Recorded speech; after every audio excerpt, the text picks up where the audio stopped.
Vamos abrir as nossas Bíblias, irmãos, no Evangelho de João, capítulo 19.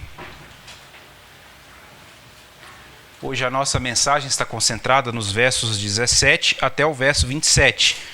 Hoje nós não vamos entrar na morte propriamente dita, do Senhor Jesus. Eu resolvi deixar isso para um sermão à parte.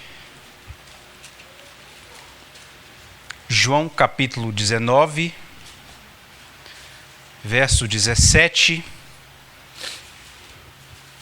ao verso de número 27. Farei a leitura, peço que os irmãos me acompanhem de forma silenciosa, porém reverentes, prestando bastante atenção na palavra do Senhor, que diz assim, João 19, do verso 17 ao 27. Tomaram eles, pois, a Jesus, e ele próprio, carregando a sua cruz, saiu para o lugar chamado Calvário, Gólgota em hebraico, onde o crucificaram, e com ele outros dois, um de cada lado, e Jesus no meio. Pilatos escreveu também um título e o colocou no cimo da cruz. O que estava escrito era: Jesus Nazareno, o Rei dos Judeus. Muitos judeus leram esse título porque o lugar em que Jesus fora crucificado era perto da cidade e estava escrito em hebraico, latim e grego. Os principais sacerdotes diziam a Pilatos: não escrevas Rei dos Judeus, e sim que ele disse: sou o Rei dos Judeus. Respondeu Pilatos: o que escrevi, escrevi. Os soldados, pois, quando crucificaram Jesus, tomaram-lhe as vestes e fizeram 4 partes, para cada soldado uma parte, e pegaram também a túnica. A túnica, porém, era sem costura, toda tecida de alto a baixo. Disseram, pois, uns aos outros: não a rasguemos, mas lancemos sorte sobre ela, para ver a quem caberá. Para se cumprir a escritura, repartiram entre si as minhas vestes, e sobre a minha túnica lançaram sortes. E assim, pois, o fizeram os soldados. E junto à cruz estava a mãe de Jesus e a irmã dela, e Maria, mulher de Clopas, e Maria Madalena. Vendo Jesus sua mãe, e junto a ela o discípulo amado, disse: mulher, eis aí teu filho. Depois disse ao discípulo: eis aí tua mãe. Dessa hora em diante, o discípulo a tomou para casa. Vamos orar, irmãos. Deus bendito, Pai Celeste, a tua palavra está diante de nós, aberta aos nossos olhos. Esse texto, ó Pai, que narra, Senhor, o sofrimento do nosso Salvador. E nós te suplicamos neste momento, Pai, que o Senhor abra os nossos olhos, Pai, para que esse sofrimento possa ser vívido aos nossos olhos, à nossa mente, para que possamos, ó Pai, compreender profundamente, Senhor, a natureza da morte de Cristo em nosso favor. Tenha misericórdia de nós, Pai. Abra os nossos ouvidos, o nosso coração, para receber a tua palavra. E aqui, Senhor, eu seja apenas um instrumento, um porta-voz do Senhor. E que tudo que for dito, Senhor, que seja aquilo que está na tua palavra. É o que nós oramos em nome de Jesus. Amém.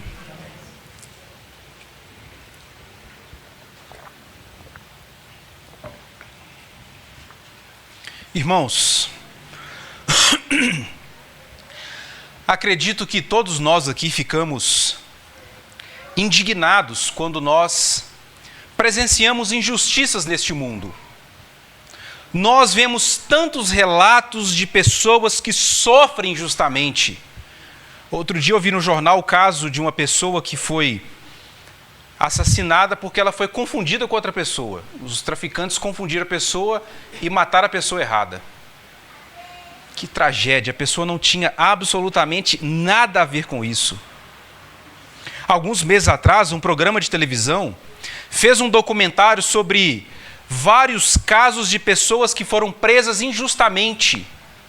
A pessoa foi presa sem ter cometido nenhum crime. E nisso ela ficou presa 30 anos. Quase metade da vida. São coisas que despertam a nossa ira. Quantas injustiças acontecem neste mundo. E não somente esses casos, mas também aqueles casos em que nós vemos pessoas boas, pessoas íntegras, que às vezes são acometidas por enfermidades inexplicáveis. E por outro lado, pessoas que se vestem com a maldade, pessoas corruptas, e nós não vemos acontecendo absolutamente nada com essas pessoas. Nada de ruim. Alguém já fez uma pergunta, e creio que essa indagação já se passou no seu coração. Por que coisas ruins acontecem com pessoas boas? Talvez já passou no seu coração, talvez você já pensou sobre isso. Por que coisas ruins acontecem com pessoas boas? E eu não tenho certeza se foi ele, mas eu acho que foi Sproul, certa vez, deu a seguinte resposta para uma pessoa que perguntou isso. Coisas ruins aconteceram com pessoas boas. Na verdade, isso só aconteceu com uma única pessoa. E essa pessoa foi o nosso Senhor Jesus Cristo. A verdade, meus irmãos, é que o nosso senso de justiça nos impede de compreender muitas coisas da história da redenção. E eu acho que já repliquei essa ilustração aqui há muito tempo atrás, no sermão que eu preguei. Mas imagina que um dia você chega em casa e encontra o seu filho assassinado no meio da sala, brutalmente assassinado. Um assassinato bárbaro. Seu filho ali sem vida, totalmente ensanguentado, um assassinato cruel. E no mesmo ambiente você encontra... Aliás, irmãos, essa ilustração eu já ouvi de algum sermão e eu acho que já repliquei ela aqui já. Mas se eu estiver repetindo, me desculpem. Mas no mesmo ambiente você encontra ali o autor desse assassinato. O homem que tirou a vida do seu filho. E você agarra aquele assassino, chama a polícia e então ele é preso. O caso vai a julgamento. E no dia do julgamento você descobre que o juiz é uma pessoa longânima. O juiz é uma pessoa misericordiosa. E então esse juiz decide não punir o assassino que tirou a vida do seu filho. Você certamente iria clamar por justiça. Você ficaria completamente enlouquecido. Como pode alguém livrar um homem tão maldoso, tão perverso, de pagar pela sua pena? Mas imagina que esse mesmo juiz, para aplacar a sua indignação, decide que outra pessoa deve cumprir a pena no lugar do assassinato do seu filho. Você se sentiria ainda mais injustiçado. Para você, a justiça não seria satisfeita, pois quem de fato tirou a vida do seu filho não vai pagar pelo preço. É isso que pensamos.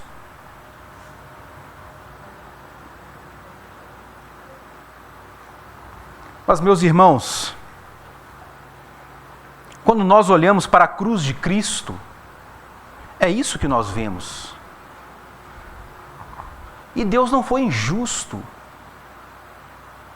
Na verdade, Deus estava satisfazendo a sua justiça. Nós achamos injusto Deus pedir o filho de Abraão em sacrifício, mas Deus poupou o filho de Abraão, mas não poupou o próprio filho. Algo ruim acontecer com uma pessoa boa, isso só aconteceu uma vez com Jesus Cristo. Isso só aconteceu uma vez na história, com Jesus Cristo, o nosso Salvador, o nosso Redentor. E é sobre isso, irmãos, que nós veremos nessa manhã. Agora nós finalmente chegamos na narrativa da crucificação de Jesus. Todos os evangelistas, obviamente, narram esse episódio. Afinal, esse é o grande drama da narrativa dos evangelhos, a morte de Jesus. E você vai perceber que, assim como em outras narrativas, há diferenças nos relatos de Lucas, Mateus e Marcos, quando comparado com o relato de João. Se distanciando um pouco mais dos evangelhos sinóticos, Mateus, Marcos e Lucas, o evangelista João tem um propósito muito definido no relato da crucificação de Jesus.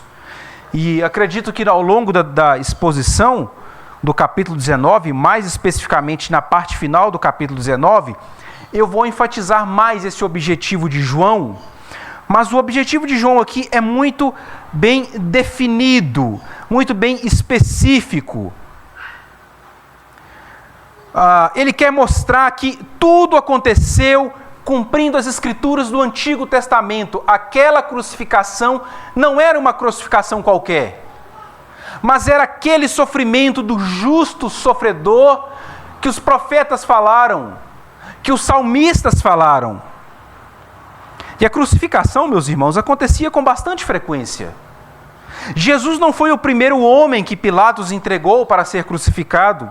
Jesus não foi o primeiro homem no qual os soldados colocaram na cruz. Mas naquele dia, eles não estavam crucificando uma pessoa qualquer. Eles estavam crucificando aquele sobre quem os profetas falaram, aquele sobre quem Moisés falou, aquele no qual os salmistas falaram. Naquele dia, eles estavam crucificando o Messias, o filho de Davi, o verbo que se fez carne, para que eu e você fôssemos poupados do juízo eterno. Jesus sofreu e morreu por você. Por você. Você acha isso injusto? Esse é o amor de Deus por nós. Esse é o grande amor de Deus por nós. Deus providenciou um substituto em nosso lugar. E a narrativa da crucificação começa no verso 17. Tomaram eles, pois, a Jesus, e ele próprio, carregando a sua cruz, saiu para o lugar chamado Calvário, Gólgota em hebraico, onde o crucificaram, e com ele outros dois, um de cada lado, e Jesus no meio. Jesus então foi entregue aos soldados para ser crucificado. No verso 16 do capítulo 19, é dito que Pilatos entregou Jesus, às autoridades, aos soldados, para o crucificarem. E acredita-se que entre o verso 16 e o verso 17 foi onde Jesus foi açoitado pela segunda vez. E nessa segunda vez, com absoluta certeza, Jesus foi submetido àquele terceiro tipo de açoitamento que eu falei no domingo, acho que foi no domingo passado, domingo retrasado, que era o açoitamento que os romanos chamavam de verberatio, que era o pior açoitamento de todos. Era o espancamento mais cruel do sistema penal dos romanos, que deixava as costas da pessoa completamente dilacerada, com seus ossos expostos, em alguns casos até mesmo os órgãos ficavam expostos. E meus irmãos, a pessoa que era submetida a esse açoitamento, era uma bênção a pessoa morrer ali. E era comum isso acontecer. Muitos morriam no açoitamento, antes de ir para a cruz. E como se não bastasse, Jesus ainda tinha que carregar a sua própria cruz. O caminho onde Jesus estava até o lugar da crucificação, Calvário, Gólgota, era em torno de 600 metros. Esse caminho ficou conhecido como Via Dolorosa.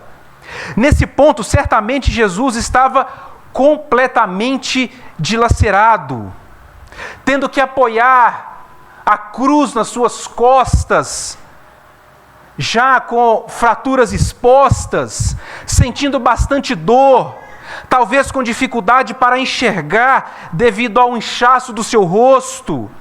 E com absoluta certeza, Jesus já tinha perdido bastante sangue nesse ponto. E era muito difícil, irmãos, alguém sobreviver ao açoitamento romano e depois conseguir carregar a cruz no trajeto inteiro. Essa cruz que Jesus carrega não era a cruz completa, era apenas a parte horizontal da cruz. A parte vertical da cruz geralmente já ficava no lugar da crucificação. Mas Jesus estava debilitado. Por isso Marcos relata, se não me engano, Marcos relata que um homem que estava passando teve que ajudar Jesus a carregar a sua cruz. Jesus estava tomado pela exaustão física, perda de sangue. Acredita-se que Jesus tenha conseguido levar a cruz sozinho até o portão da cidade e dali adiante outra pessoa o ajudou, que foi onde Jesus caiu em fraqueza. E percebam que no verso 17 é dito que Jesus saiu. Isto é, ele saiu para um lugar fora da cidade para ser crucificado. Essa era uma exigência da lei civil de Israel, que os condenados tinham que ser executados fora da cidade, como por exemplo diz Levítico capítulo 24. E foi no lugar chamado Calvário, Gólgota, ou lugar da caveira, que o Senhor Jesus foi crucificado. A pior condenação de todas, irmãos. Era a mais terrível punição. E para o israelita, isso era ainda mais horrível. Pois além da dor física, a crucificação era uma maldição. Pois maldito é aquele que for pendurado no madeiro. Assim diz o Antigo Testamento. A crucificação era algo tão terrível que alguém que possuía o título de cidadão romano não poderia ser crucificado sem autorização oficial de César. Não era qualquer romano que era crucificado. Muitas pessoas que eram crucificadas ficavam horas debaixo do sol, com pregos cravados nas mãos e nos pés, com os braços abertos, causando uma dificuldade extrema para respirar, e uma intensa dor muscular, irmãos, porque o corpo ficava esticado.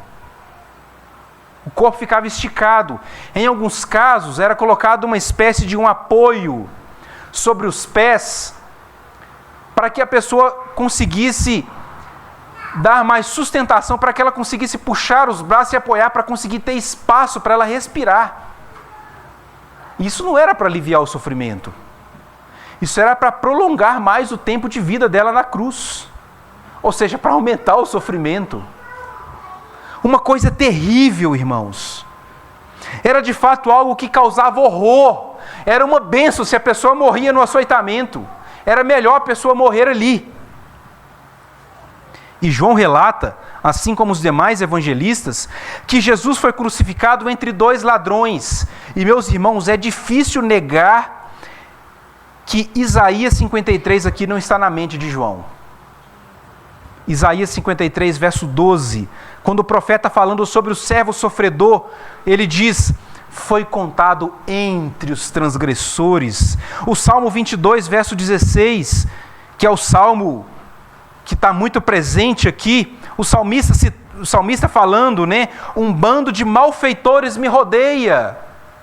Ali estava o homem mais santo que já pôs os pés neste mundo, sendo contado entre os transgressores, sendo tratado como o pior criminoso de todos, sendo tratado como um maldito de Deus.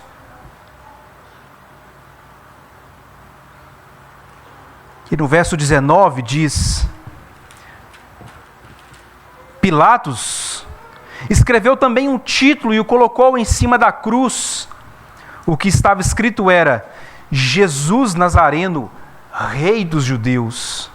Muitos judeus leram esse título porque o lugar em que Jesus fora crucificado era perto da cidade e estava escrito em hebraico, latim e grego.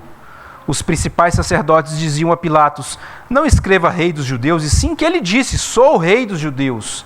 Respondeu Pilatos: o que escrevi, escrevi. Era muito comum, irmãos, os soldados colocarem o motivo da execução em uma placa na cruz. E a intenção, obviamente, era para não incentivar outros a cometerem o mesmo crime. E Pilatos ordenou que fosse escrito na cruz: Jesus Nazareno, o Rei dos Judeus. O verso 20 diz que a inscrição na cruz estava escrita em hebraico, latim e grego. O hebraico era a língua conhecida pelos judeus, mas ainda que um judeu não conhecesse o hebraico, dificilmente ele não conhecia o latim ou o grego, línguas bem populares naqueles dias, ou seja, praticamente qualquer pessoa que passasse ali perto do Calvário seria capaz de ler Jesus, o Rei dos Judeus. E aqui está a ironia, irmãos. Pois as palavras que Pilatos ordenou que fossem colocadas na cruz, de fato são verdadeiras. Ele de fato é o Rei dos Judeus. Jesus é o filho de Davi, que Deus prometeu que reinaria eternamente sobre o trono. Quando o anjo foi anunciar para Maria o nascimento de Jesus, foi isso que Maria ouviu da boca do anjo, lá em Lucas capítulo 1, verso 32 e 33. Este será grande, será chamado Filho do Altíssimo. Deus, o Senhor, lhe dará o trono de Davi, seu pai. Ele reinará para sempre sobre a casa de Jacó, e o seu reinado não terá fim. Meus irmãos, sem querer, Pilatos mandou avisar ao mundo publicamente a maior verdade de todas: Jesus é rei. Sem querer, Pilatos proclamou o evangelho: Cristo é rei. E não pense que a intenção de Pilatos era essa. A sua intenção era contrariar os judeus, tanto é que eles questionam a Pilatos e Pilatos se nega: olha, o que eu escrevi, escrevi. Mas na verdade, por trás da ordem de Pilatos estava Deus em sua soberania, declarando que ali estava o grande Rei dos reis, o Senhor da glória, o Senhor dos senhores, suportando a ira de Deus para nos salvar. Involuntariamente, Pilatos mandou avisar ao mundo a maior verdade de todas: Jesus é rei. Talvez naquele dia alguns passaram por ali e viram aquela inscrição e não deram a mínima atenção. Hoje, Jesus é declarado como rei em centenas de idiomas, não somente no hebraico, no latim e no grego, mas em milhares de idiomas mundo afora.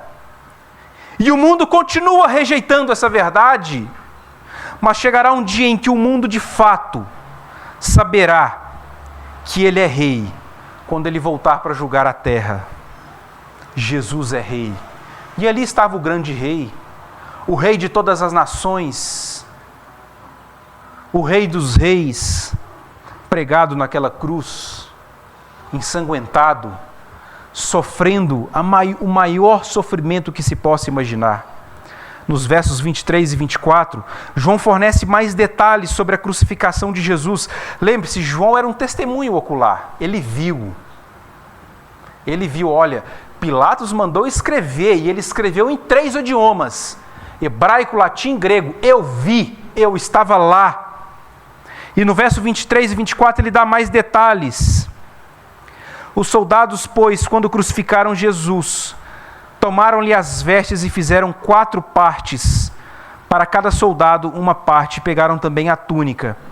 A túnica, porém, era sem costura, toda tecida de alto a baixo. Disseram, pois, uns aos outros: não a rasguemos, mas lancemos sorte sobre ela para ver a quem caberá, para se cumprir a Escritura. Repartiram entre si as minhas vestes, e sobre a minha túnica lançaram sortes. Assim, pois, o fizeram os soldados. Após pregarem Jesus na cruz, os soldados tomaram as suas roupas. A frase diz que 4 partes, né? Alguns estudiosos sugerem que, na verdade, as partes da vestimenta de Jesus foram divididas. Um ficou com uma parte, outro ficou com outra. Não que a parte foi repartida em 4 pedaços. E a túnica, que era possivelmente uma quinta parte das suas vestimentas, foi sorteada. Marcos menciona que os soldados tomaram as suas vestes, mas somente João menciona sobre a túnica. E eu não creio aqui, irmãos, que eles rasgaram as roupas de fato, mas que estavam fazendo um sorteio ali, e aquela túnica era uma peça boa, de uma única costura, uma túnica que poderia ser vendida por um bom valor. E então eles decidiram lançar sorte, um sorteio, para ver quem ficaria com essa túnica. Somente João fala sobre isso. E novamente, João tem um objetivo com isso. João quer que os seus leitores olhem para Cristo na cruz e reconheçam Ele como o justo sofredor que os profetas e os salmos falaram. E o Salmo 22 falou disso. O Salmo 22, no verso 18, repartem entre si as minhas roupas e sobre a minha túnica lançam sorte. João está mostrando que a crucificação de Jesus seguiu à risca o que o Antigo Testamento falou. Falei, essa crucificação não é uma crucificação qualquer. É a crucificação do justo sofredor que o Antigo Testamento tanto falou. E ainda mais, João está mostrando, e isso ficará mais claro no restante do capítulo, que Jesus é o cumprimento do Salmo 22. O Salmo 22 aponta para Cristo. É um salmo cristocêntrico. A gente pensa que salmo é só para ler na liturgia, né? Não, irmão, salmos têm teologia. Os salmos falam de Cristo. O Salmo 22, escrito por Davi, é um salmo que retrata um justo sofredor, onde o salmista fala de uma rejeição odiosa que ele vem sofrendo e todo o sofrimento que ele passa. E João está mostrando que todos os aspectos do sofrimento do salmista são cumpridos na crucificação de Jesus. Involuntariamente, os soldados estavam cumprindo a Escritura ao decidirem fazer um sorteio sobre a túnica de Jesus. Que coisa, né, irmãos? Que coisa impressionante. Isso é tão verdade, irmãos, com relação ao Salmo 22, que Mateus registra que Jesus proferiu exatamente as primeiras palavras do salmista no Salmo 22. Deus meu, por que me desamparastes? A crucificação de Jesus é um cumprimento das Escrituras do Antigo Testamento. Em outras palavras, a crucificação de Jesus não foi um acidente na história. Deus já tinha planejado, desde a fundação do mundo, que o Senhor Jesus seria crucificado. Mas tem outro ponto que eu gostaria de destacar aqui com os irmãos. Os soldados dividiram as vestes de Jesus. Isso significa, irmãos, que Jesus foi pregado naquela cruz completamente sem roupa. Jesus foi pregado naquela cruz completamente nu. A cruz era uma vergonha, irmãos. Você ser pregado com os braços abertos, sem nenhuma peça de roupa. A cruz era uma coisa vergonhosa. Era uma exposição vergonhosa, um espetáculo vergonhoso para a pessoa que estava ali. E João ainda fala que muitas pessoas passaram ali, porque era perto da cidade. Muitas pessoas viram o Senhor da glória, o Rei dos Reis, completamente nu. Você já viu estátuas por aí de Jesus crucificado? E tem uma pecinha de roupa lá, né? Mas Jesus foi crucificado completamente nu, sem roupas. Uma coisa vergonhosa, irmãos. A vergonha que Jesus passou. Quando Adão e Eva pecaram, imediatamente perceberam que estavam nus e tentaram cobrir as suas vergonhas com folhas de figueira. Uma tentativa fajuta. Mas Deus graciosamente fez vestimentas de pele para cobrir a nudez de Adão e Eva, isto é, para cobrir as suas vergonhas. E agora estava lá o Senhor Jesus, completamente nu, sofrendo todo o vexame e vergonha do mundo, para que o meu pecado e o seu pecado fossem cobertos pelo sangue de Cristo. Jesus sofreu para remover a minha vergonha e a sua vergonha causada pelo pecado. O pecado causa isso em nós. Quando nós somos expostos pelo pecado, o pecado causa esse sentimento de vergonha, não é verdade? Foi assim com Davi, foi assim com Pedro. O pecado nos causa esse constrangimento, essa vergonha, principalmente quando é um pecado de natureza pública. Mas lá estava o Senhor da glória, naquele vexame, completamente nu,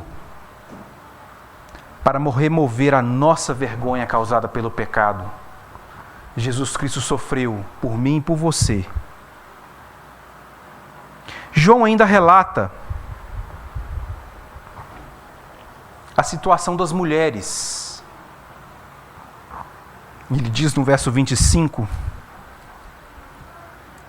e junto à cruz estavam a mãe de Jesus e a irmã dela, e Maria, mulher de Clopas, e Maria Madalena. Vendo Jesus sua mãe, e junto a ela o discípulo amado, disse: mulher, eis aí teu filho. Depois disse ao discípulo: eis aí tua mãe. Dessa hora em diante, o discípulo a tomou para casa.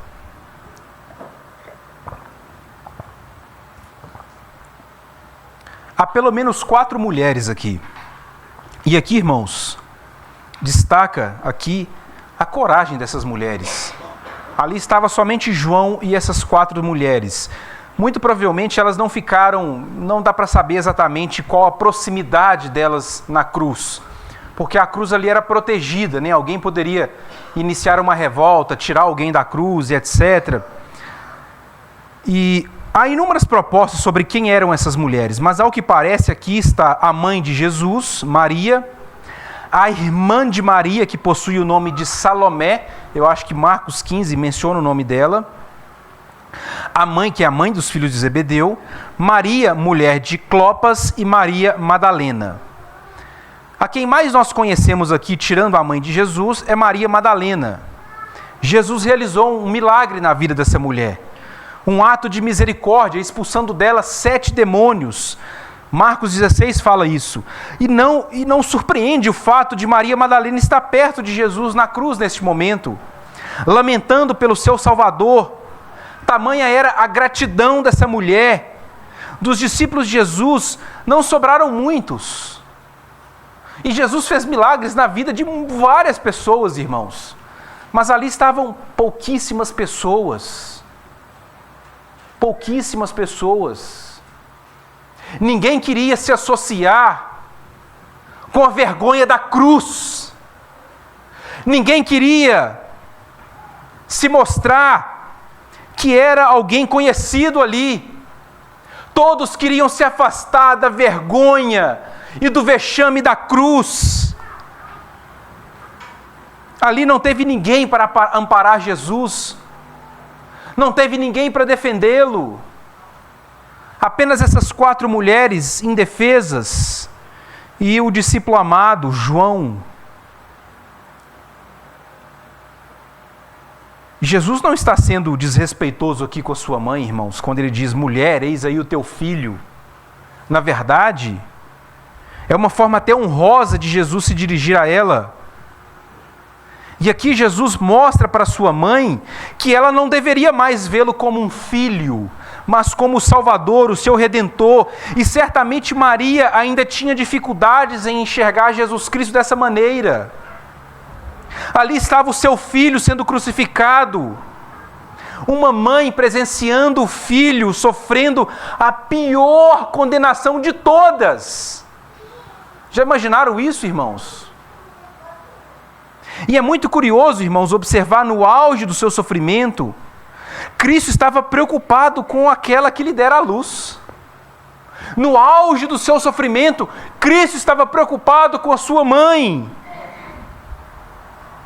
No momento de extrema dor física, dor psicológica, vergonha, Cristo estava preocupado com a sua mãe. Cristo sofria ao vê-la daquela forma.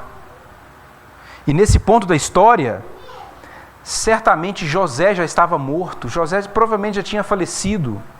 Acredite-se que aqui Maria talvez tinha em torno de uns 50 anos. Em Lucas capítulo 2, quando Maria e José foram levar Jesus ao templo, lá estava Simeão, homem justo e piedoso, aguardando que ele veria o Messias.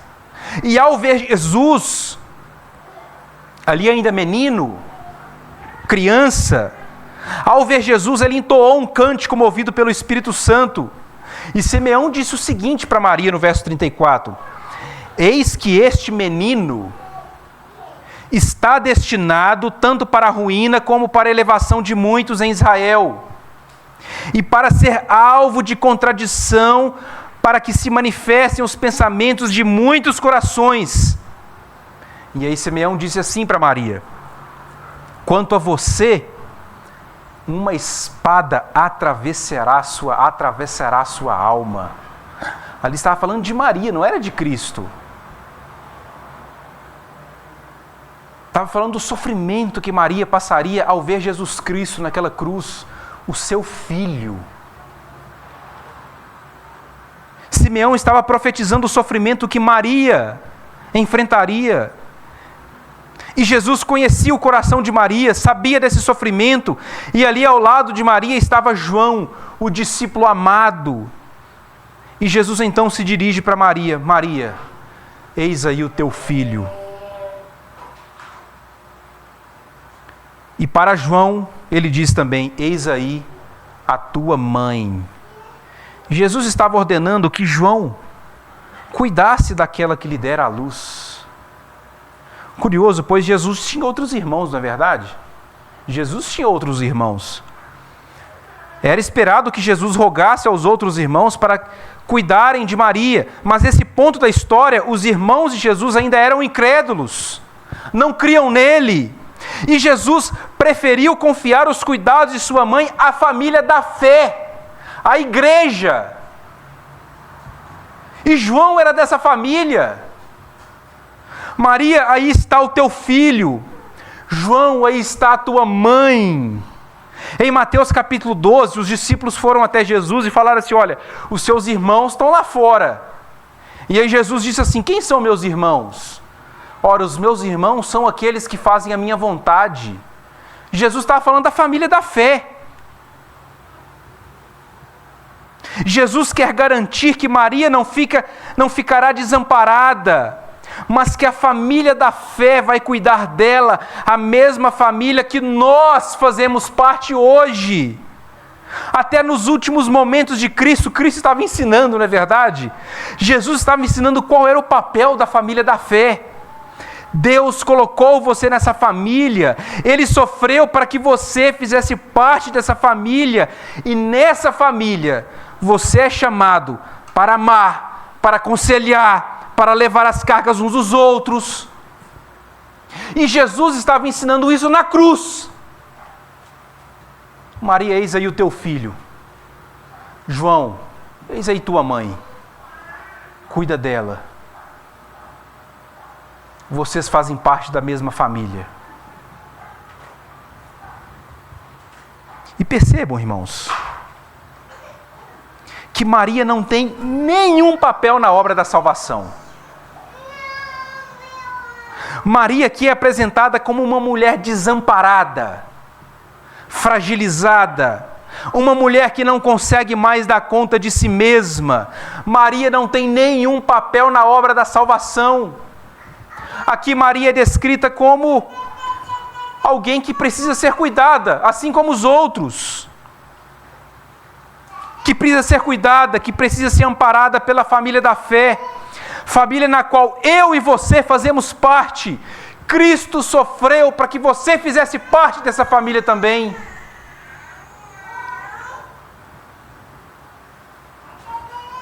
E eu já quero caminhar para a conclusão, irmãos. Retomando o que foi dito na introdução. Cristo sofreu para que nós pudéssemos ter todos os benefícios da salvação. Por que coisas ruins acontecem com pessoas boas?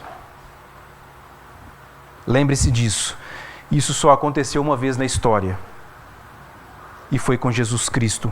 Coisas ruins aconteceram com Jesus Cristo, para que coisas boas acontecessem da sua vida. Isto é, a salvação eterna. O Senhor nosso Deus não poupou o seu Filho, para que você fosse poupado. Henrique, os irmãos se lembram da história de Isaac? Nós lemos a liturgia, a história de Isaac. É curioso quando olhamos para a história de Isaac, comparando com a narrativa da crucificação. Jesus precisou carregar a sua cruz. No relato de Gênesis afirma que Isaac subiu o monte carregando a lenha do sacrifício. Mas a diferença é que naquele dia Isaac foi poupado porque Deus providenciou o substituto, o cordeiro em seu lugar. E agora lá estava Jesus, o Cordeiro de Deus que tira o pecado do mundo, carregando a sua própria cruz. Deus poupou o filho de Abraão, mas naquela sexta-feira, Deus não poupou o próprio filho, para que eu e você fôssemos poupados da ira vindoura. Quando Isaac, subindo ao monte, carregando ali a lenha do sacrifício, Isaac, que já era um menino sabido das coisas, perguntou: pai, está aqui a lenha, está aqui o cutelo, está aqui o fogo, mas onde está o cordeiro? E Abraão respondeu: o Senhor proverá para si mesmo o cordeiro para o holocausto. Em outras palavras, Abraão estava dizendo que o próprio Deus providenciará o cordeiro, e assim se fez, irmãos. Deus providenciou um substituto em nosso lugar. O próprio Cristo providenciou aquele que morreria em nosso lugar, Jesus Cristo.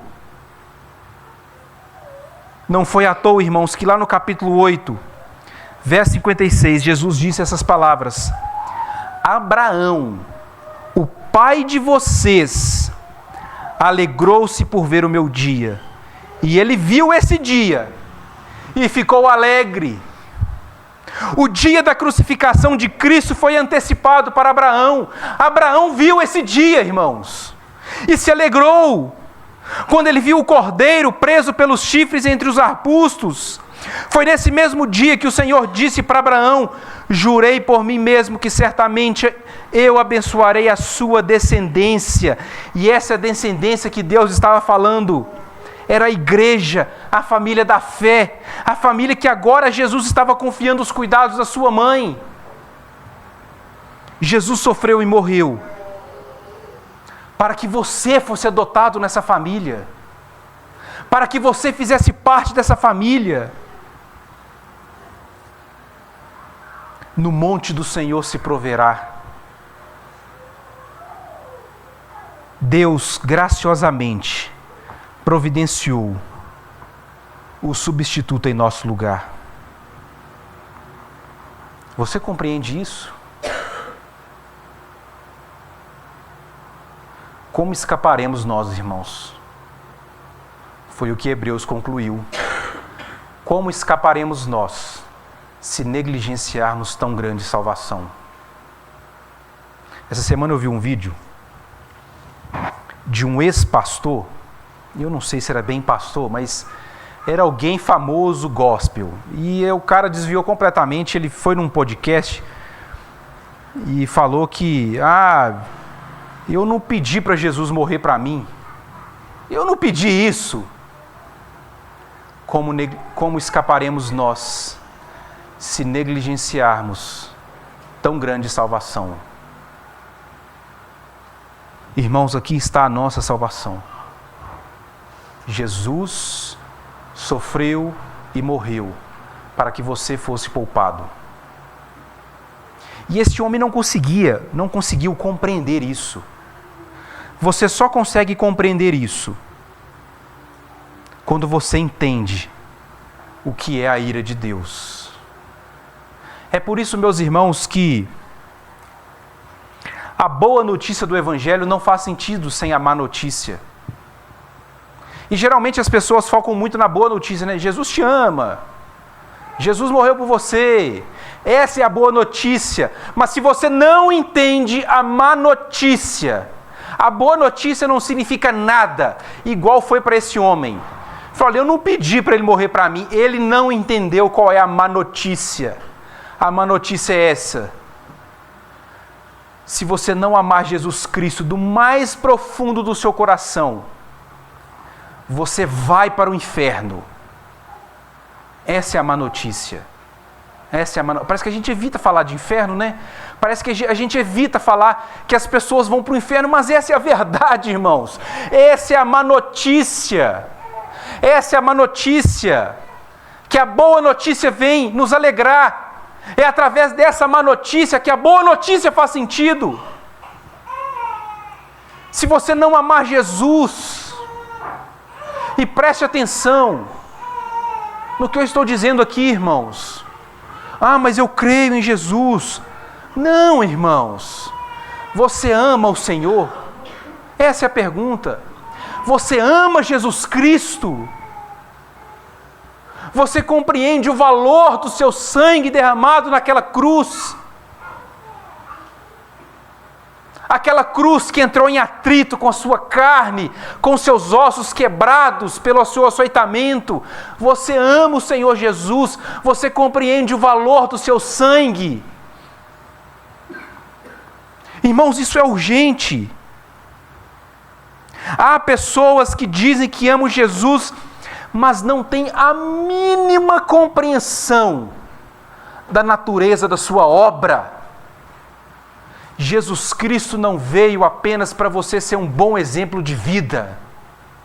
Jesus Cristo não veio apenas para você ser um bom exemplo de trabalhador.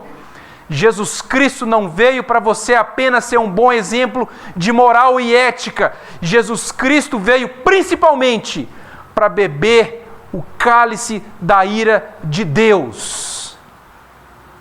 Como escaparemos nós se negligenciarmos tão grande salvação? Jesus morreu por mim.